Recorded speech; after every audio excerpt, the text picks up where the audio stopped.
Have you ever wondered what truly makes a person rich?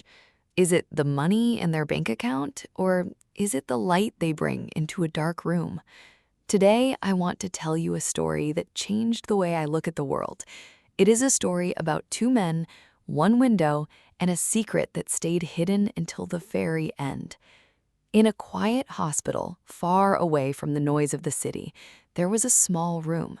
This room held two patients. Both of them were seriously ill. Their bodies were weak, but their spirits were still fighting. However, in a hospital, hours can feel like days. When you are stuck in a bed, the four walls can start to feel like a prison. But for these two men, there was one thing that kept them alive: the window. Let's meet our characters. The first man stayed in a bed right next to the room's only window. He had a condition where fluid built up in his lungs. To help his breathing, he had to sit up for 1 hour every afternoon. The other man was paralyzed. He spent his entire day lying on his back, staring at the ceiling. He couldn't move his legs or sit up. To pass the time, they talked for hours. They talked about their wives, their children, and their homes. They were both veterans, so they shared stories about their time in the army, the bravery, the cold nights, and the brotherhood.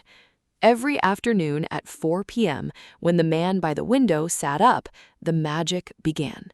The man in the other bed would close his eyes and wait. He lived for this hour.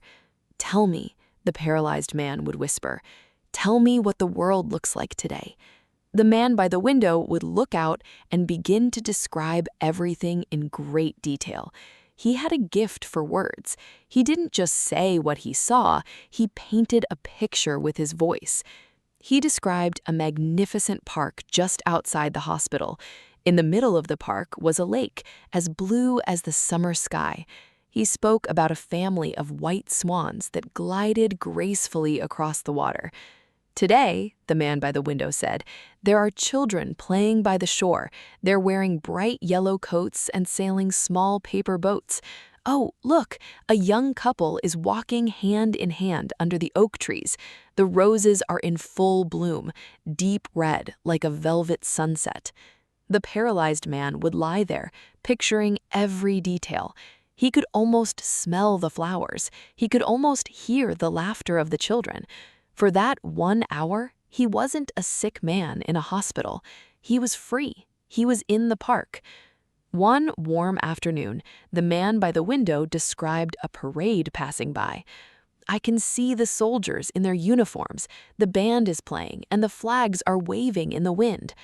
Although the paralyzed man couldn't hear the music, he could see the grand scene in his mind. He felt proud. He felt happy. Days turned into weeks, and weeks turned into months. The two men became like brothers. But one morning, the nurse arrived with water for their baths. She found the man by the window. He had passed away peacefully in his sleep during the night. There was no pain on his face, only a quiet smile. The paralyzed man was heartbroken. He had lost his only friend and his only connection to the outside world. After a few days of sadness, he made a request. "Nurse," he said quietly, "could I please move to the bed next to the window?" The nurse agreed. She moved him and made sure he was comfortable. Then she left him alone. Slowly, painfully, the man used his elbows to push himself up. It hurt his body, but he didn't care. He wanted to see it. He wanted to see the lake, the swans, the children, and the roses with his own eyes. He took a deep breath and looked out of the window. The man froze. There was no park. There was no lake. There were no children or parades. Directly outside the window was only a blank white wall. When the nurse returned later, the man asked her, "Why? Why did my friend describe such beautiful things? There is nothing out there but a wall." The nurse looked at the wall and then at the man with a soft smile. Her voice was gentle as she said, "Sir, your friend was completely blind. He couldn't even see that wall. He told you those stories because they weren't real.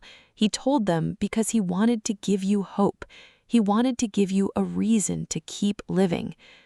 There is a beautiful quote: "Great is the person who brings joy to others in silence."